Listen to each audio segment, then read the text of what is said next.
I've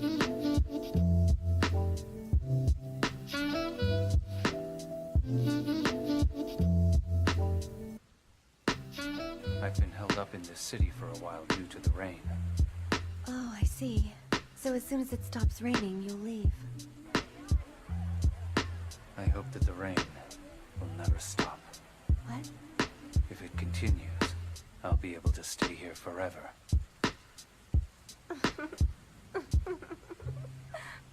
That wasn't meant to be a joke.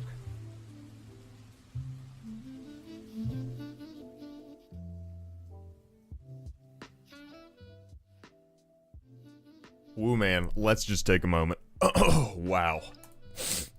So here's the thing. This is Caffeinate. Good morning. I'm getting caffeinated right now. So, with that being said, you know, we just gotta take a moment to try on the slide over here. Good morning, ladies and gentlemen. There's also a breach in the matrix, so to speak. That looks pretty good. Yes. Good morning, everybody. Hello, welcome to Caffeinate. I'm going to take a moment to have a couple of sips of coffee because we need to get that in before we can do any kind of reading of any kind of articles. I woke up approximately 14 minutes ago, and it took that long to get some coffee in me, and we're getting ready to do the recording of the Audacity file. But yes, this is going up on YouTube, the entire thing, raw, unedited, uncut, whatever you want to call it. Probably the grossest way I could have said that. Additionally, I'm floating a bit. Anyways, yes, I hope you guys are having a fantastic morning. I know that I am. It's always exciting whenever you wake up, see that you're late for something, even if it is just a web show that you do, 2 feet to your left, and then you do kind of a ninja hop out of bed and land on your feet and run over your chair and sit down and start doing things. Yes, it's always quite the show.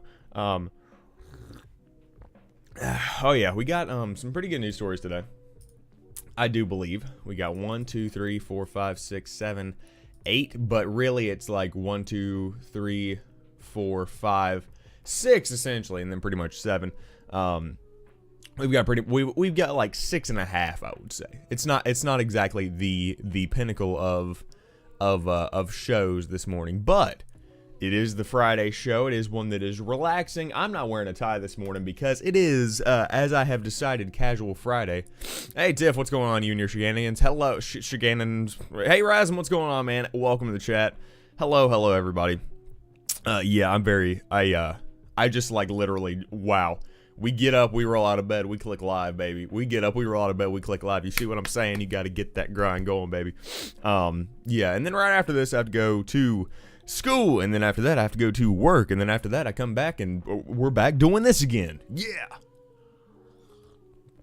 And then tomorrow morning it's essentially the same thing, but I don't have to do this because Caffeinate's live here on twitch.tv/TheSameAdams Monday through Friday at 6 a.m. Additionally, I need to do the Instagram thing. Did you brush your teeth right now? No? Back to Twitch, I see. Back to Twitch, my man. And no, not right now. I'm drinking coffee. I normally don't brush my teeth until I get ready to leave, because then the people that are within the proximity of me, then they get the full gist of the freshness of the Colgate. You know what I'm saying? They get the full gist of the freshness of the Colgate. Let's see. You see what I'm saying? All right. Good morning, ladies and gentlemen. I slept in for approximately an additional 20 minutes or so. We are live right now, twitch.tv/TheSameAdams, doing the stuff. Caffeinate live on 3/23/2018. Come join us. Beautiful. You seem so disturbed by that answer. The question, whoops. I'm not really disturbed by it, but I'm not that invested. I'm still like, this is the beginning of waking up, and I need to get some Folgers in my cup, if you know what I'm saying. But yeah, as we switch back to Twitch, and for those watching later on YouTube, because again, this is a show that's going to be uploaded to YouTube, I have just decided to quit caring so much about the back end of things and enjoy what I do, and people enjoy what I do over here on Twitch more so than any other platform. So here we are. I'm going to be doing more live streams. I'm going to be doing more of this kind of thing in general. I might do some mobile stuff. I'm just going to start using Twitch like I want to, instead of what necessarily makes sense. Because when you do what makes sense all the time, life gets boring. Life gets boring when you do what makes sense all the time. All right. we are warmed up. The vocal cords are here. We are prepared. We are soy preparando. And let's go ahead and count it down. We're going to go ahead and do the caffeinated intro. All right.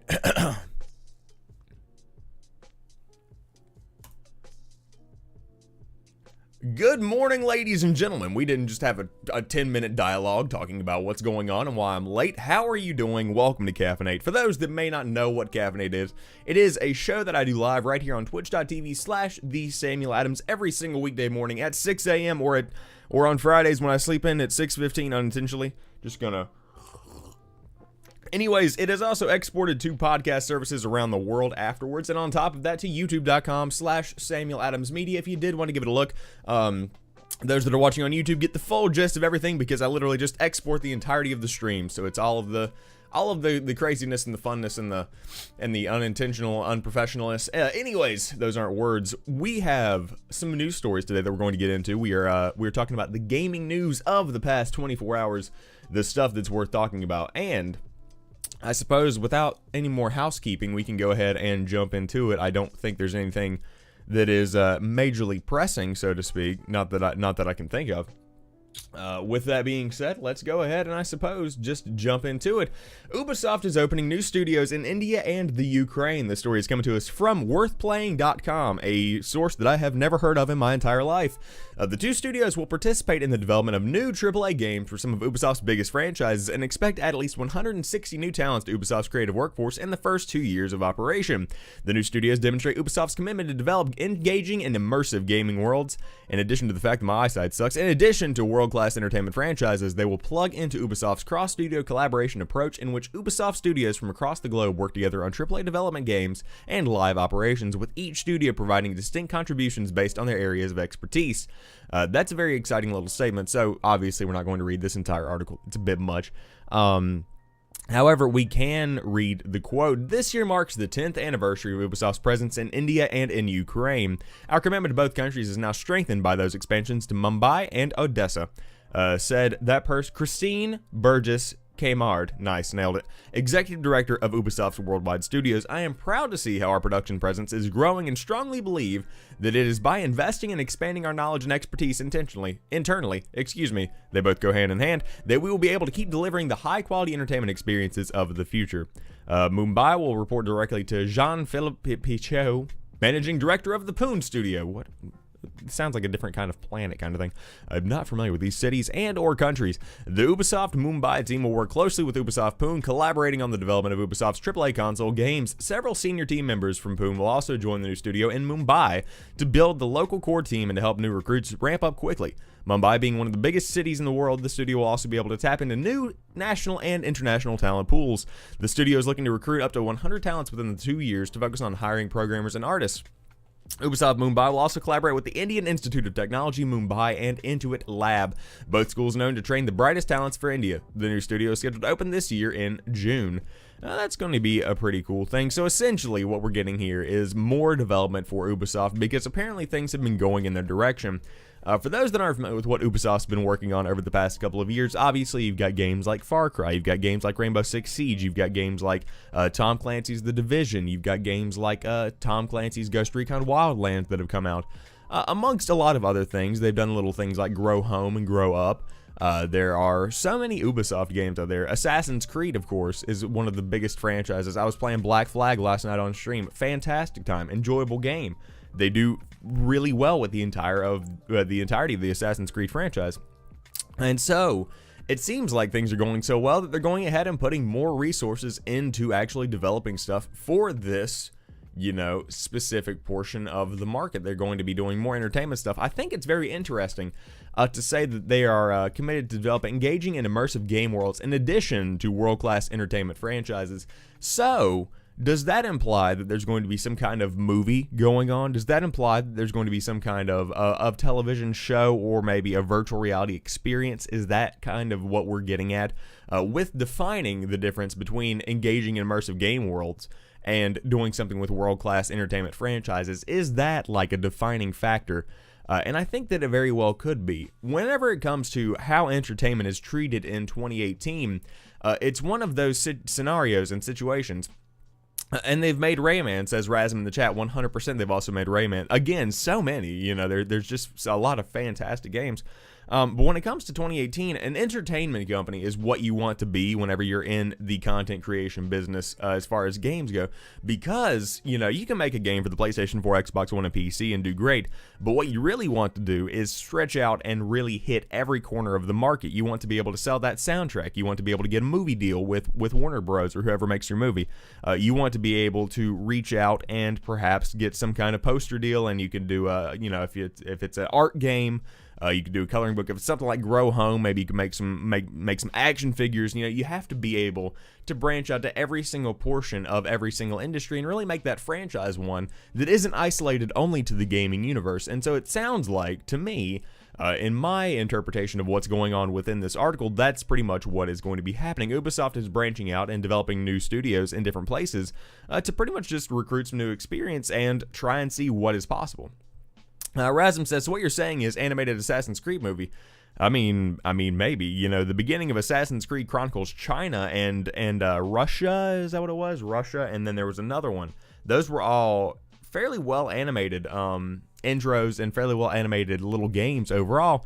It was a very little impressive title of it. That was actually one of the best platformers that Ubisoft's put out in the past couple of years, I would say. The Assassin's Creed Chronicle franchise is a cool little spin-off. It's a very cool little spin-off of what they've got going on over at Ubisoft. So that's exciting stuff. That's fantastic. I would love to see more stuff like Chronicles, but you never know what's going to happen. So it sounds like there's some interesting stuff going on over here with Ubisoft and what's going on in India and the Ukraine. Well, I guess we'll just have to wait and see what they're going to be working on. Obviously, there's a ton of development going on for The Division 2. Obviously, there's probably some talk of what's going on with Rainbow Six Siege, if not the development of a sequel, more operators, more maps, probably a lot of stuff going on with the competitive side of Rainbow Six Siege, where we don't really know what's going on yet because we can't know. You know, we have to be kind of behind the curtain so that they can debut stuff at events and whatnot. You know, there are some areas of a game that you can share with the audience as it is being developed, and I don't think the competitive stuff is necessarily one. That's one that needs to be hyped up and then really pushed out there pretty much instantaneously for people to really get an experience. But it's also cool because gaming industry jobs, you know, the more the merrier. If you can get some programmers and some creative minds in there and take advantage of what they're bringing to the table, I think that is always going to be, you know, a fantastic advantage for those that are looking to push the boundaries of the industry and see what's actually capable in 2018. Razm says, anything's better than the live-action Assassin's Creed movie, I guess. Wasn't Michael Fassbender in that? I never saw it. I don't think anyone else did either after the first 10 came out and said, wow, that's a steaming pile of no. So we'll have to see how that goes. But will it make movies, music, maybe mobile games, I suppose, maybe mobile ports of whatever they've got going on right now? We'll have to wait and see. But it certainly is an exciting time over there at Ubisoft, especially since we talked about yesterday or the day before, one of the two, where they fought off the acquisition by Vivendi, which is something that I know a ton of people were worried about over there at Ubisoft, where they were going to be pretty much taken over by one of the largest entertainment companies, and no one wanted to do that because they wanted to maintain their independence in order to continue to develop the games that they're passionate about. And that's exactly what we see happen, even though they're now kind of a subsidiary owned partially by Tencent. Not necessarily a subsidiary, but there's some money being exchanged. Regardless, 2 new studios, good stuff. Can't wait to see what happens. And rolling along to story number 2, coming to us from PC Gamer. This is James Davenport, who says, Fortnite Battle Royale was developed in just 2 months and wasn't originally free to play. The Arena FPS experts from the Unreal Tournament team were moved over to handle the bulk of the work. We had just about lost interest in Fortnite, a mildly popular PvE building game, when it launched by September of last year, and then it blew up, becoming one of the most popular games in the world in under 6 months. Even the Toronto Maple Leafs are all about it, and apparently the catalyst for this dramatic turnaround only took 2 months to build. That's according to Epic's Zed Zobrist, who dropped some details on the development of Fortnite's ultra-popular BR mode at GDC panel today. We started working on this just about the same time Save the World was coming out. He said 2 months in development, launched in September 26th. On or in? Is that a typo? So let's do some math. Save the World, the PvE game, launched July 21st. Battle Royale comes out on September the 26th. That's a total of just 2 months in development, most of which had happened between July 25th, Save the World's launch day, and Battle Royale's September 26th launch. In order to meet the needs of such a quick development cycle while keeping the PvE mode afloat, some arena shooter experts were brought over to do the bulk of the work. And it was the Unreal Tournament team, he says, that popped over to pick up the charge for us and basically put originally what we thought we would... Wait. To pick up the charge for us to basically put originally what we thought would be a PvP version inside our PvE game. In a close call, Battle Royale was originally going to be part of Save the World, an optional PvP mode designed to satiate players looking for some human competition. Because Save the World is still in paid early access, that means BR could have been stuck behind a $40 wall, which might have slowed its growth significantly. Zopper said it wasn't until the final 2 weeks of BR's development that the decision to make it free to play and separate from Save the World rather, was made. Nice save. He says, I doubt any major publisher could have pulled off this kind of pivot in the time we ended up doing it, said Zobrist. Of course, most of the work was already done. Fortnite had been in development since 2011, and as the creators of the Unreal Engine, Epic was one of the best poised studios to pivot like it did, but for a new game mode to be so rapidly developed while offering so much from the game's original, or varying so much from the game's original vision, and to overshadow the original mode to this degree is unprecedented as far as I know. 100%. 100%. This blew my mind to hear that this had been only in development for 2 months. I expected this to be maybe 6, at the least. I could see it being even just 1 year of development. But you have to keep in mind that this game, at one point, one person, Ninja, was playing this and it had over 600 concurrent viewers, 600 people. No, it had over 600,000 concurrent people watching on that one single stream. Essentially, you can find upwards of, across the internet, probably, I would say, about 1 million people watching the game, whenever you take into consideration everybody on Twitch, everybody on Facebook, everybody on not really Instagram, but all these other live streaming platforms.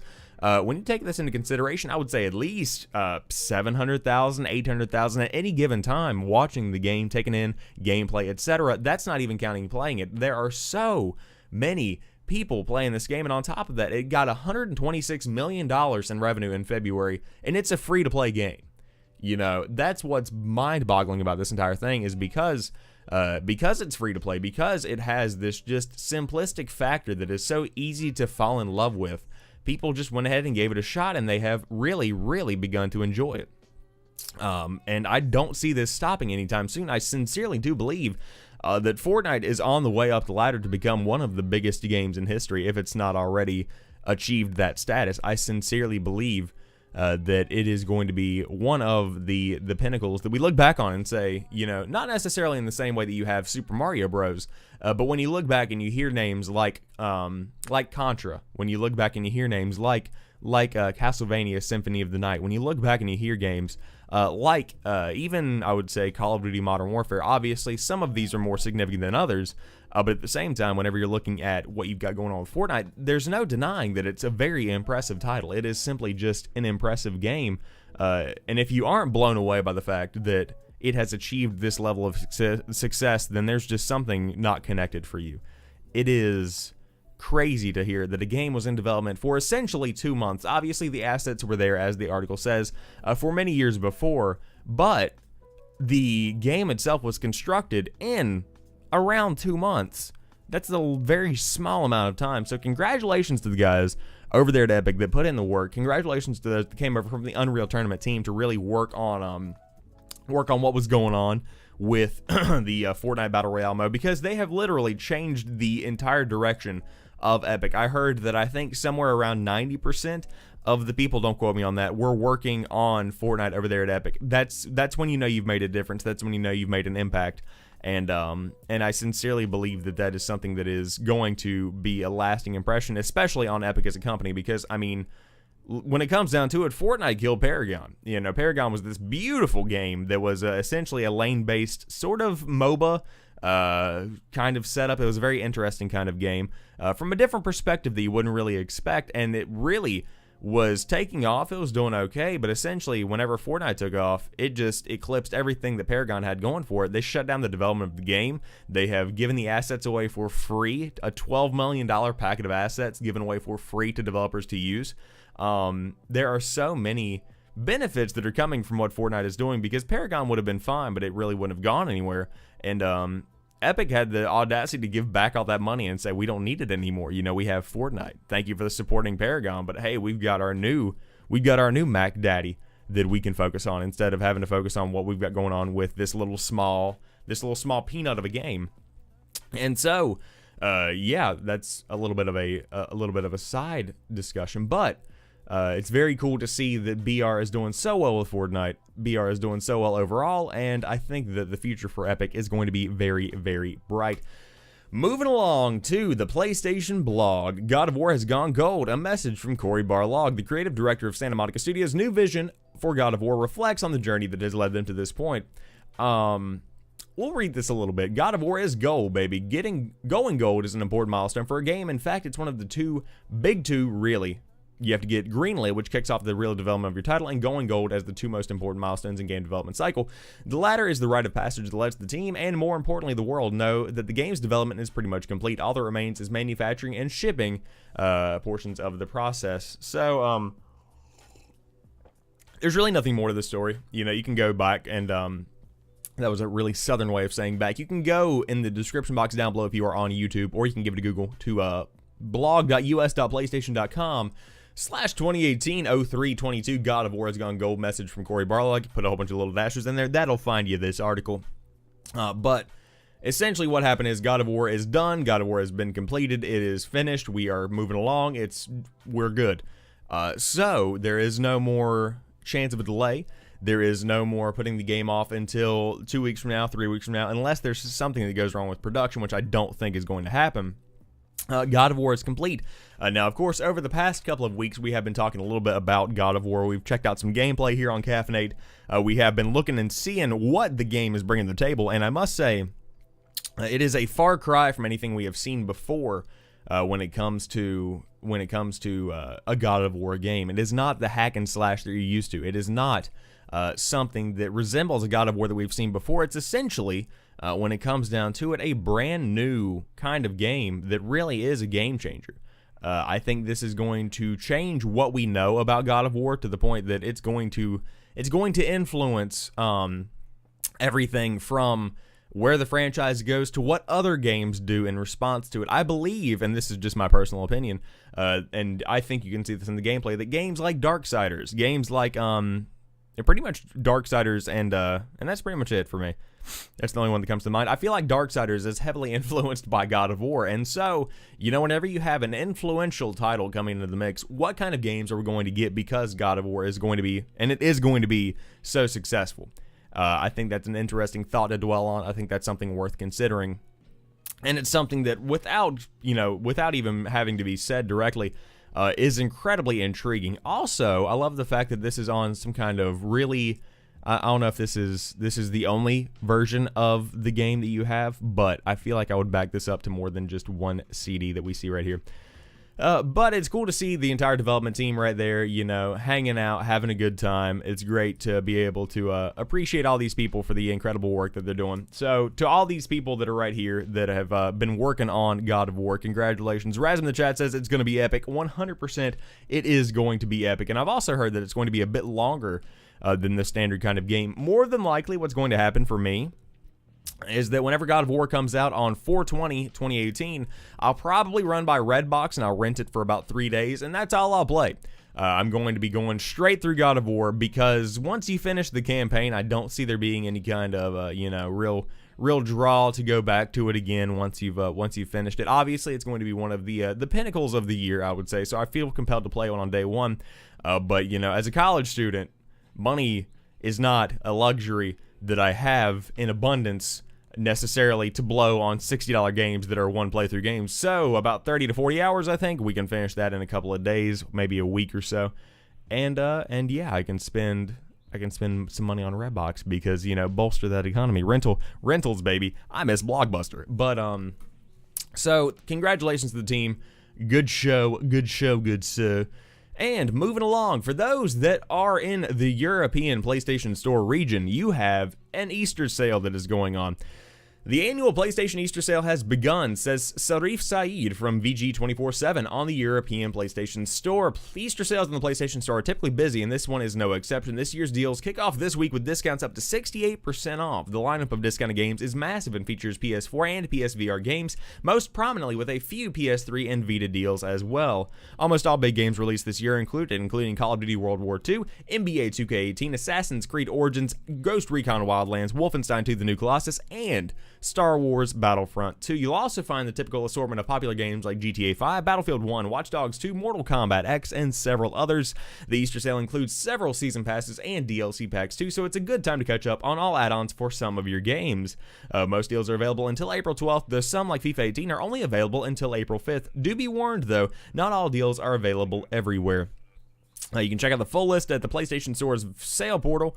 We've included some of our favorites down below, and just going through this and checking out what they're bringing to the table, I see Skyrim Special Edition for $15. I believe that's a pound. I'm going to say that's a pound. Again, this is not my area of expertise. When it comes to these little diddles and whatnot, let's see, what is the... No, I'm not going to Google it. But yes, Skyrim Special Edition, £15.99. I guess it's, is that pence, maybe? I'm not really sure. You get the Battlefield 1 Revolution Edition for $15, the same price. You've got, let's see what else we have. Wolfenstein 2 for $20. Doom for $8.99. Hell yeah, that's a great deal. Doom is fantastic. For Honor, $15.99. I would probably stay away from that one. The Division, $15.99. Unless it comes with all the DLC, I would go ahead and back off. But also, at the end right here, in this little diddle, this little mention, if you're in America, don't fret. Though no similar sale is currently running on the store, Sony is offering everyone who would watch this video a 20% off discount code. That's a pretty major little discount, you know. If you've got a game that's coming out that is $60, you could potentially get it for $48 if you did watch this video and get that 20% discount, if I did my math correctly. So go watch that video if you're in America, get that discount. If you are in the European PlayStation Store, take advantage of this sale because I'm incredibly jealous of it. It looks fantastic. Although I would stay away from Assassin's Creed Origins for $32. That's a bit high for that game. I think that's more of a $20, $25 title for me, though the game's gorgeous. You know, I bought it for $60, and I'm not upset about it or anything. I'm not busting my hump over it. It's a pretty solid game, I must admit. Though, with that being said, I suppose we'll move along just to make it through to this story from GameSpot that says PUBG Mobile tops Fortnite, claims #1 spot on the App Store and Google Play. PUBG is already popular on mobile, to no one's surprise. This is coming to us again from GameSpot. PlayerUnknown's Battlegrounds has been a phenomenal success on PC since it first launched in early access last year, and it's proving to be quite popular on mobile as well. The BR game is already topping the charts. PUBG Mobile has already reached #1 on both Google Play and the App Store, dethroning the mobile version of Fortnite Battle Royale, which was previously sitting at #1 on the latter's free app chart. This is an impressive debut considering the game launched by surprise earlier this week following a few rounds of beta tests restricted to Canada. Unlike the mobile version of Fortnite, PUBG Mobile is available to all players with an iOS or Android device, which has undoubtedly played a part in its quick ascent to the top of the charts. Currently, only select iOS users have been given access to Fortnite, as players have to sign up for a chance to take part in the game's invite-only test. It also helps that PUBG Mobile can be downloaded for free, unlike the PC or Xbox One versions, both of which must be purchased. If you are interested in jumping onto PC or onto PUBG Mobile or onto PC Mobile, you have to pay for PC, but you can jump on a mobile for free. iOS users can grab the game here, while those with an Android device can download it here. The games feature the same 100-player experience as on PC and Xbox One and works surprisingly well on mobile. However, if you find yourself having considerably more success in the mobile version, it's likely because you're playing against bots. So there's a lot to break down here. #1, you can play all of these games on phones, which is mind-boggling. Fortnite and PUBG are both on phones, and I've played both. The experiences are fairly decent. Whenever I got into PUBG, I had some trouble getting into a match. I'm not sure if that was because of the connection that I was on or if it was because of something on their end with servers. But the Fortnite version or the mobile version of Fortnite is essentially the exact same thing as playing on PC. Obviously, the frame rate is a little bit lower.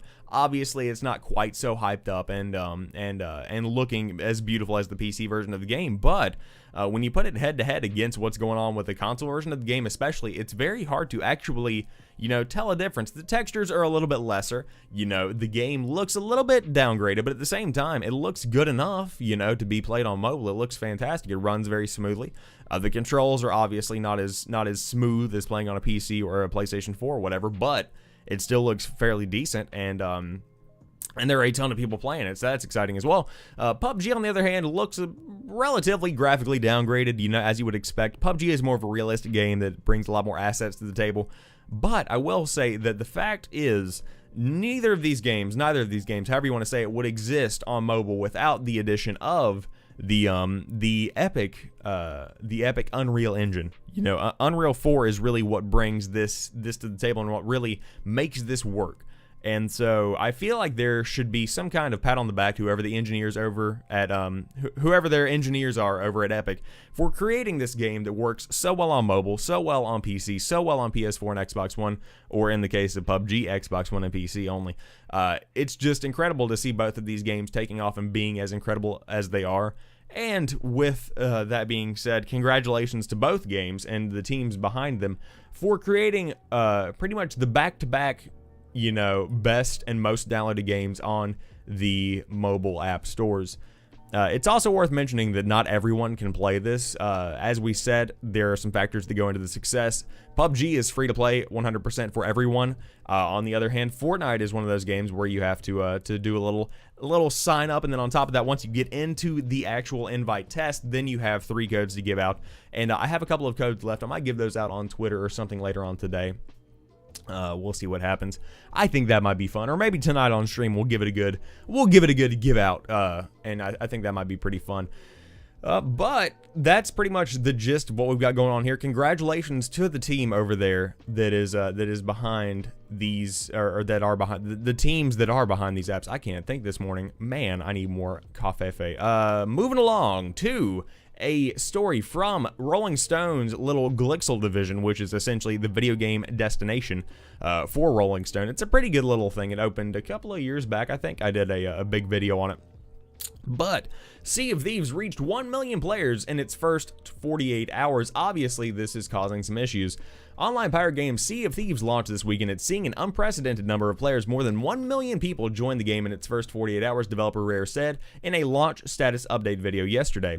The number of people signing in to digitally pillage and plunder on the high seas is massive compared to the amount that was participated in the game's beta test, Rare said. At one point, the game service engineer said players were logging on at a rate of 5,000 per minute. Sea of Thieves is one of the first Microsoft exclusives offered under the Xbox Game Pass program and could be contributing to its high player numbers. Xbox Games Pass is a monthly subscription service that lets people play certain titles for free. That means members can try out Sea of Thieves without making a $60 purchase first. Naturally, Sea of Thieves is experiencing some launch pains due to the high demand. Rare said it's aware of the problems some players are currently having and it's working on them. We felt this is a good opportunity to get out in front of you as people have supported us, our community, our players, and really talk to you about what some of those issues are, what the team's doing, said Rare Studio head Craig Duncan. This is the first update of this kind, but we wanted to be continually updating our community on a regular basis with what the top issues are and what we are seeing and what kind of actions we're taking, said Sea of Thieves executive producer Joe Neat. Right now, the game's biggest issue is apparently server loads during peak time, which is around 9 p.m. in Europe. That's also when people in the eastern and western U.S. are also coming online in the late afternoon/early evening. As a temporary fix, Rare suggests joining a galleon crew if you are originally tried queuing up solo. The game apparently matched people with crews first, then matches crews with servers. By joining a crew, players can bypass the server queue and join a session already in progress. So that's pretty much what we've got with Sea of Thieves. It's been a rough launch for the game, I'm not going to lie. It has been one of those experiences to watch and kind of sit back and see and just view this team that is overwhelmed and surprised by the amount of people actually playing their game. And I do think that the Games Pass plays a pretty large part in the fact that we do have a ton of that's strange. That we do have a ton of people playing this game that were not expected to be playing this game. You know, it wasn't one of those things where we thought we were going to have 1 million players playing Sea of Thieves. It simply happened. So It's also worth mentioning that there have been a plethora of streamers playing this game, and I think that also plays a major part in the fact that that this game is taking off and becoming so dang popular. Whenever you have streamers playing that, and whenever you have YouTubers checking it out, it's going to be a big release. People don't just check out games on this scale without getting truly invested in the game and signing up for it. So, whenever you have pretty much some of the top tier streamers on Twitch checking out Sea of Thieves, whenever you have it actually being, I believe, the #1 spot, if not the #2 spot in the United States for games that were streamed, it was hitting some relatively impressive numbers. And to go ahead and predict that game is going to have 1 million people playing it in the first 48 hours, that's not shocking to me at all, and I feel like it should have probably been accounted for. We're going to go ahead and roll into the next story, and it's kind of one of those things where I wanted to mention it. Sea of Thieves, though, is not getting the best of reviews. According to Polygon, they said, Sea of Thieves review, life as a pirate starts strong, and then you enter the doldrums. Essentially, it got a score of 6.5. It's for Windows and Xbox One, but when it comes down to it, they're talking about how the game shapes up, etc., etc., and so it has a good beginning to it. It is a beautiful game. It's one that is very engaging. It's one that is exciting, etc., but when it comes down to it, the overall experience is relatively hollow if you are just simply, strolling around playing solo queues in a solo life doing, solo pirating. It's not going to have the same kind of appeal as somebody who has an entire crew that they're coming online with. So, that's pretty much reflected in what they said over at VG247, who said, Sea of Thieves review, an ocean of possibility, but nothing below the surface. It's a complex thing because obviously whenever you have screenshots like this, I know you can't see it very well, but when you have screenshots like this, these are beautiful screenshots that show off a really impressive game technically. It is just a really impressive game. However, there is no depth to it. There is no story. There is no real, path to success. There are no quests aside from what is just essentially going and fetching stuff for certain people, trying to upgrade your reputation with merchants and whatnot. That's the kind of stuff you're going to be doing in Sea of Thieves, and some people simply wouldn't want that. It's not going to be the game for everyone. However, it's the experiences made within these built-in experiences where you're playing with friends and you might run across another crew and you take their ship, you take all their loot, and you have eight chests. They might have been out doing a whole bunch of quests and then all of them die and you have all of that loot. It's the experiences that are made through the experience itself that is really impactful, that is the game changer, etc. That's what really matters here. And so, that's kind of what you should be expecting when you're going into Sea of Thieves. I definitely don't think that it's going to be one of those games that has a longevity. I don't think it's going to be around for a long time. I think this probably has a shelf life of, at max, about 2 or 3 weeks. I don't think Sea of Thieves is going to be one of those games that goes down in history as one, or at least even goes down in the year as one of the pinnacles. I just simply don't see it happening. But it very well could. I wouldn't be shocked if it did. But we'll just have to wait and see what exactly happens with this one. However, again, I'm betting maybe 2 or 3 weeks until there's a price drop. I was in a chat and they were playing Sea of Thieves. They were talking about it. They were shooting the shit, talking about how the game was being received, how the game played, etc. And somebody had a really good point and said this should not have been a $60 game. If Sea of Thieves had been $40, I would have bought it for the textures of the ocean alone and the physics of how the waves move and just the water in this game is beautiful. I would have bought this game if it had been $40, but 60 is a little bit much. Even though it's not that big of a jump, 60 is still a lot of money, and it's a big number on paper as well. So if Rare had made this $40, I feel like even more people would have played it. But if they're having trouble with their servers, with the amount of people they've got, perhaps it's a good thing that it was $60. Now, the question for me here is, what are they going to be doing with this money? What are they going to be doing with the funding that was gotten from this game? Because obviously there's going to be a ton of revenue coming in from this. What are they going to be developing next? This version of Rare, this studio that we're looking at right here, is a far cry in comparison to what we saw in the past with some of their biggest games, previously. And so, with this new direction, with this new thing they're trying, where are they going next? And that's just the exciting question that I feel like we have to leave with. That's pretty much what we've got.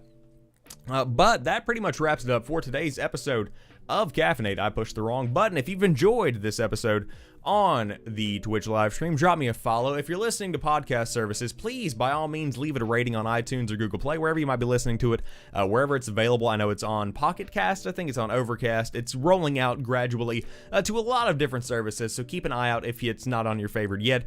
If you're on YouTube, drop me a like down below if you enjoyed the video, and be sure to check out everything whenever I do live stream it on twitch.tv/thesamueladams. I'm going to be doing a lot more work over here. It's been a turbulent week for me as far as content creation goes, but it's one that I've learned a lot from, so we're going to be going ahead and continuing it. As of right now, I actually have to go ahead and head off. I've got class because of essentially I'm just a college student that talks about video games on the internet. So, you know, we have to take that into consideration. I have to go get some things done, make sure that all my papers and whatnot. I mean, it's really it's a crazy life. It's a pirate's life, yarg. But yes, thank you guys for watching. I will talk to you guys soon, and have a beautiful, beautiful Friday, and I will see you on Monday for the next episode of Caffeinate, unless you choose to catch some of the live streams and other content that rolls out over the course of the next few days. But with that being said, have a good one. Peace.